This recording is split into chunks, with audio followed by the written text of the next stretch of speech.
Deus nunca vai mandar você fazer alguma coisa que no final você vai se dar mal. Ah, para falar em espanhol. Calma, pode falar então. Agora então continua. Estou entendendo tudo, mas português. Deus nunca vai mandar você fazer alguma coisa que no final você vai se dar mal. Nunca. As pessoas vão te magoar, seus amigos, até sua família. Mas Deus não. Se Ele mandar, você pode obedecer sem medo. Você não vai se machucar.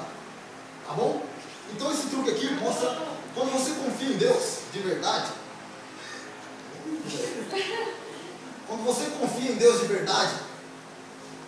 Segurem, amigos. Não puxa ainda não, não puxa ainda não. Você pode obedecer.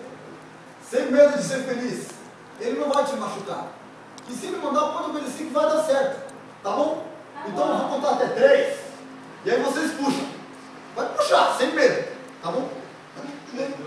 Tá?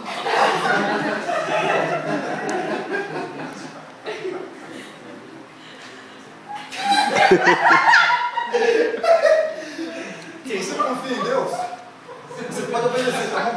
Então eu vou contar até 3 agora. Vocês puxam. 1, 2, 3.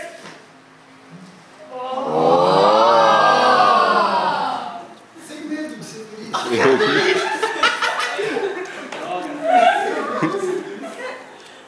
Gente, só um 40, uma aspas. Eu fiz esse truque uma vez, mas já era aqui, já. E aí os caras que eu chamei pra fazer, eu falei, pode puxar sem medo, pode puxar com força. Quer que meu corte? Eles puxaram assim, do jeito que eles puxaram. Só que eles puxaram com muita força, queimou meu peso.